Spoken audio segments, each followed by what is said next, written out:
There are a bunch of different types of milk goats and a bunch of different reasons why you might choose one over the other.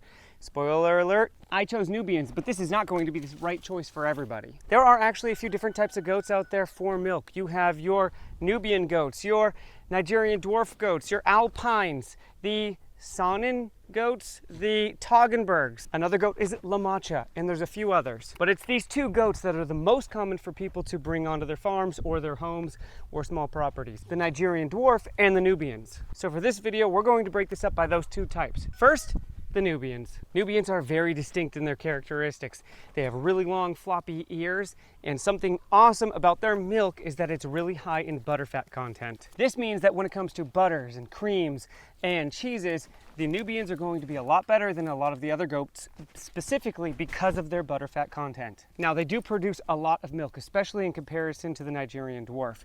But when it comes to their size, they are not the most prolific when it comes to the amount of production. Something that would be better in the amount of production, but isn't the most common, is a Saanen. I think that's how you say it. Don't quote me on that one. Saanens are known as the Holsteins of goats, producing a larger amount of quantity of milk for a similar size to a Nubian. Now, the Nubian's butterfat content makes their milk really creamy and almost velvety in texture when drinking it. It's because all of that butter fat and all the fats totally are naturally homogenized inside of the milk. They don't separate naturally like a cow's does. So as you're drinking it, it is a very smooth, rich texture. And as you can see, these goats are very lovey and friendly. They're very easy to deal with, and they're not scary like a big giant cow because their size is not as intimidating for a lot of people. You can get some difficult ones. This girl right here was one of the hardest animals I've ever brought onto my farm. She was really not very accepting of people, and this is the only animal that has thrown me down to the ground because I was unprepared for what she was going to be like. I held her by her collar and she ran and spun, which threw me. However, this was a different case for this goat, and I have never experienced that again, but that was early on. This was my first animal for milking, and their size in comparison to something like a Nigerian dwarf may be something to consider, especially if somebody has a smaller frame or stature. There is somebody in my comments of another video of mine who said that she was 5'1", and something like a cow was outlandish for her to even think about because of the intimidation factor. Now, for that person, a Nubian might actually be a little bit more difficult to think about because of their handling. But overall, goats are very easy and very tame, and you could see she was very difficult when I first got her, but she is incredible now. Now, we chose Nubian goats over Nigerian dwarfs specifically for the amount of milk that we get per milking, and for a second reason. We have lots of trees and lots of overgrowth. This area the goats do not have access to because goats can destroy trees if they're not properly protected, which is why we have fencing here. But for stuff like this is why we wanted taller goats, because a taller goat will cover a higher area.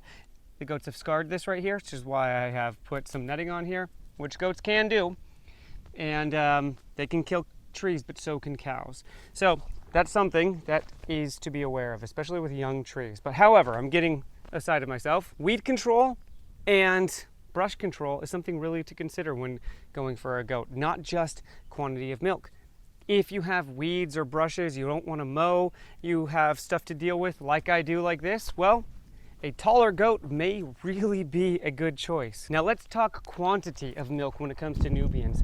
Generally, I'm going to speak generally on average when it comes to goats, because like cows, goats can provide a vast different amount depending on genetics, depending on feed, lots of different things. Generally, if you're going to look this up even further, what you'll find is that Nubian goats give about 3/4 of a gallon per milking per day. This is not always true though. This large goat gave me 1.5 gallons of milk per day for a long period of time. And that is her standard before she starts to decrease in milk production, before we have to get her bred again. On the other hand, my other two goats gave me, at their peak lactation cycle, they got closer to 1 gallon, 3/4 of a gallon, right around there. This goat had twins, so she obviously had a larger bag and provided more milk because she had to create milk for 2 girls. This one, on the other hand, had about 3/4 of a gallon, even though she only had one goat. But interestingly enough, the one that had twins, she tapered off in production of milk very, very quickly. And if it just wasn't, she didn't hold that milk out for very long.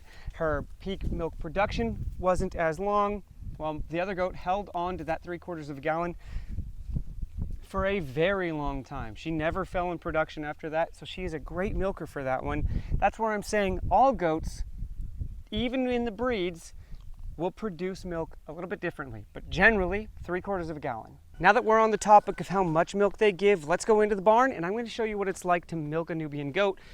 It's one of my favorite things about them. It's better than a cow. It's my favorite thing about Nubian goats. Let's go see. Okay, here we are at my milk stanchion. Now, there are two main things that I'm going to show you with this. We're going to milk two goats. One of them has just general average teats. The other one has incredible milking teats. And we're going to go through this, and this is why I love Nubians so much. One of the many reasons, but here is a great reason why I love Nubians. Now, before we get started, there are two main ways in how people milk. With a cow, people do the stripping method, like this.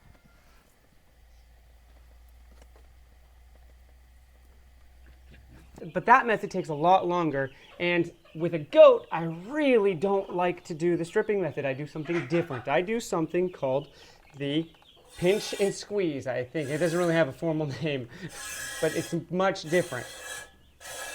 Now, these are not the best milking teats in the world, and that's what I want to show you. There is something that I like about a goat's teats even more than a cow's, and that's that you can fully get your hand wrapped around them in order to milk out. But as we get closer in here and we see this goat does not actually fully fit totally around my hand. I'm a 6-foot dude, and my hands are a little bit larger. So this goat's teats are not the best for me, but my wife, a little bit smaller in stature than I am, still likes our other goat even better. So smaller frame, doesn't really matter. Larger teats are gonna make it easier to milk.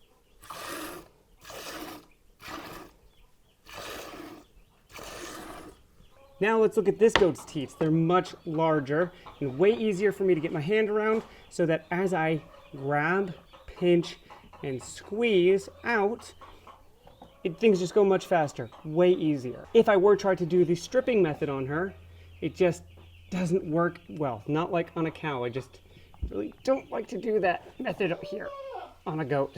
This whole process only takes about 3 to 4 minutes, so it's super simple, and it's pretty much the same with most other goats. All right, now that we've had hands-on with the Nubians, let's go to the next goat. And these are Nigerian Dwarfs. Despite their size, they give so much milk, and the quality of the milk is incredible.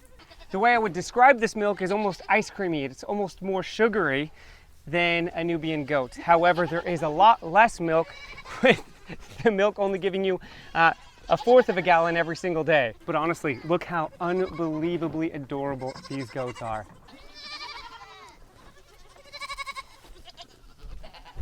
Now, as you can see, these goats are super tiny, and despite their tiny size, they give a decent amount of milk, about 1/4 of a gallon every single day. And because they're so much smaller, their feed bill is way less, and their land requirements are way less. So, I mean, almost anybody can have these in their backyard, as long as your county or your HOA or the area that you're living allows them, to be honest. They're quiet enough that you might be able to hide them in your backyard. But let's also look at their teats, because that is a huge difference in milking, about the ease of milking. And here's one. Now, these goats are not milked at all. They're just used as breeding, but you can still see the bag and the teats in comparison to the size of a Nubian.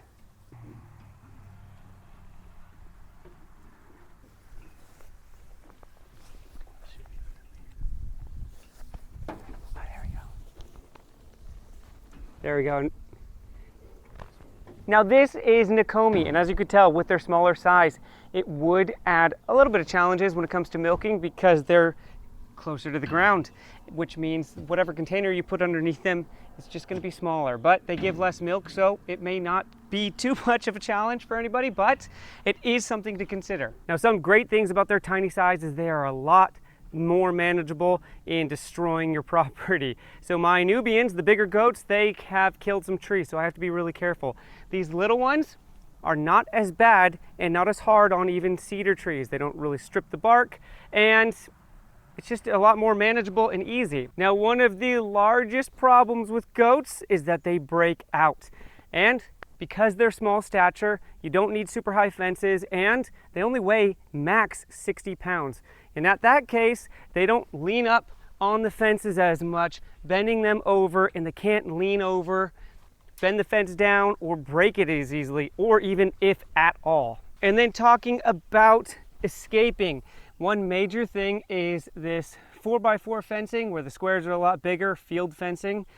The little babies could actually get outside of it. So you have to have actual goat fencing with smaller panels so that the babies and smaller goats don't find their way out of it. This is a big deal and something that definitely does need to be considered with those smaller goats. But really, all fencing has to be considered with all goats. You can see right here, because you did see over at my trees, my goats ate a lot of my cedars, but these little tiny ones, look, there isn't a mark on this cedar, period.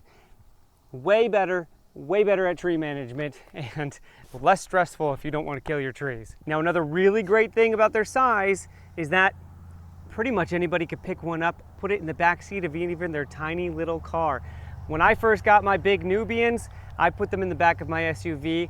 The babies were okay, but the mom was very difficult to get up inside of the car, to deal with in the car, and to get out of it. It really was a hassle. So when it comes to these tiny little goats, put 10 of them in there if you wanted to. In fact, they're so small, you could put them on your lap as you drive home. But there is a catch. These things still pee and poop, so be prepared for that in your cars. And one of the best things about these Nigerian dwarf goats is their size. Because of their tiny stature and still their relative amount of milk that they give, they can't push you around. Their demeanor is incredible, and most people, no matter the size, can handle them super easily. And now to sum this all up, if you have tall brush and want a larger quality of milk and potentially even be able to get butter and cream out of it, a Nubian is a good choice, especially if the size doesn't really matter and you have a little bit more land. If you don't have as much land, you don't care about the extra quality of milk, but you want some sugary milk and really just awesome, great milk, Nigerian dwarfs are it. For travel, for ease of transportation, for the amount of land that you may have. Honestly, Nigerian dwarfs suit a lot of people. These are both great goats. I chose the Nubians, obviously, but